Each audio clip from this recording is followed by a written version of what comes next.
नमस्कार किसान साथियों हम लोग जो गेहूं की फसल में देख रहे हैं कि इसमें साथियों हमारे जो गेहूं का पौधा है इसमें खरपतवार जो है चौड़ी पत्ती के काफ़ी ज़्यादा देखने को मिल रहे हैं। इसमें सरसों भी काफ़ी ज़्यादा है। तो साथियों अब हम लोग इस सरसों का हम लोग उपयोग तो कर नहीं पाएंगे, जिस कारण इसमें हम लोग मेटसल्फ्यूरान या फिर 2,4-D डाल करके इसे हम लोग ख़त्म करेंगे।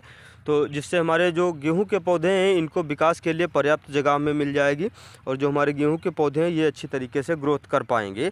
तो साथियों जैसे कि अभी ये जो खेत है इसमें हम लोग पहली सिंचाई भी किए हैं और जिससे और साथियों इसमें इसके साथ साथ में जो इसमें प्लांट ग्रो मोटर वगैरह हैं उनको हम लोगों ने दिया है। तो हमारे पौधों का जो विकास है सुचारू रूप से चल रहा है। साथियों इसमें देखो कल्लों का फुटाव भी अच्छा है और भी कल्ले भी बनने की इसमें संभावना है। तो साथियों जिससे हमारे कल्लों की संख्या ज़्यादा हो जाएगी, जिससे हमारा उत्पादन अच्छा प्राप्त होगा। साथियों इसके साथ साथ में हमें इसमें पौधों की अच्छी बढ़वार के लिए क्या क्या करना चाहिए, इस विषय पर हम लोग बात कर रहे हैं कि जो हमारे पौधे हैं इनमें साथियों जब हम लोग पहली खाद देते हैं तो पहली खाद में हम लोगों को माइक्रो मिक्सचर और जो हमारे इसमें डीएपी यूरिया डालते हैं। तो साथियों डीएपी को तो हम लोग पहले ही डालते हैं बुआई के समय पर, यदि हम लोग वहाँ पर कम डालते हैं तो इसमें पहली सिंचाई पर हम लोग दे सकते हैं। नहीं की दशा में साथियों हम लोग यूरिया के साथ में माइक्रो मिक्सचर और इसमें माइकोराइजा का इस्तेमाल करेंगे तो हमारे पौधों की जड़ों का विकास तेज़ी से होगा, इसमें श्वसन दर बढ़ेगी जिससे हमारे पौधे अच्छे निकल करके आएंगे। साथियों इसमें सबसे जो मुख्य रूप से देने वाला तत्व होता है ह्यूमिक पाउडर।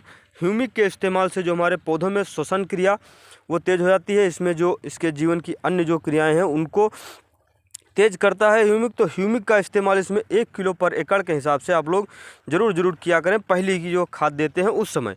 साथियों उसके बाद जैसा कि हम जो इस खेत में देख रहे हैं इसमें भी पौधों का विकास हमारा जिस हिसाब से होना चाहिए उस हिसाब से नहीं हो रहा है। तो उसके लिए साथियों इसमें आप लोग जब पहली खाद दे देंगे उसके बाद जैसे ही नमी हल्की हल्की कम पड़ जाती है तो उस समय आप लोग जो 19-19-19 है जिसमें नाइट्रोजन फास्फोरस और पोटाश तीनों 19% की मात्रा में पाए जाते हैं, इसका आप लोग 1 किलो पर एकड़ के हिसाब से मिला करके इसमें छिड़काव करें, जिससे हमारे पौधों की जो बढ़वार है ये अच्छी ढंग से होगी, पौधों में जो कल्लों का विकास है वो अच्छा होगा। इसमें साथियों होता है कि पौधों को हमारे जो 3 तत्व जो मुख्य रूप से प्राप्त होने वाले तत्व हैं नाइट्रोजन फास्फोरस और पोटाश, ये तीनों इसको भरपूर मात्रा में प्राप्त हो जाते हैं जिससे हमारे पौधे जो है अच्छा विकास कर पाते हैं। साथियों पौधों की जो शारीरिक क्रियाएं हैं उनकी भरपूर मात्रा में जैसे क्रियाएं उनकी रुके ना, उनकी क्रियाएं समय से चलती रहें, उसके लिए हमारे किसान साथियों को इसमें नाइट्रोजन फास्फोरस और पोटाश की मात्रा को पूर्ति करना जरूरी रहता है। क्योंकि साथियों नाइट्रोजन की मात्रा आप लोग यूरिया से पूरी कर देते हैं और जबकि फास्फोरस और पोटाश की मात्रा इसमें पूरी नहीं करते हैं, तो जिस कारण हमारा पौधा कमज़ोर दिखाई पड़ता है। पोटाश आप लोगों के जो पौधे हैं इनमें दानों की संख्या बढ़ाने के लिए सबसे महत्वपूर्ण तत्व है।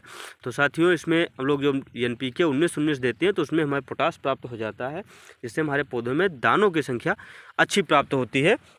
साथियों उसके उपरांत जब आप लोग इसमें जब दूसरी खाद देते हैं लगभग 60 दिन के आसपास, तब इसमें आप लोग जिंक और इसमें सल्फर इसको मिला करके डालेंगे, जहां से हमारे पौधों में एक नई उत्तेजना प्रभावित होती है जिससे हमारे पौधे अच्छा विकास कर पाते हैं। तो साथियों इस खेत में हम लोगों को सबसे पहले जो खाद देनी है उसके साथ में हम लोगों को माइक्रो फूड और सल्फर देनी है और उसके उपरांत जब हमें 10 दिन के अंतराल जो छिड़काव करना है उस छिड़काव में हम लोगों को NPK 19-19 का एक छिड़काव इसमें ज़रूर देना है, जिससे हमारे पौधों की ग्रोथ अच्छी प्राप्त होगी। धन्यवाद साथियों।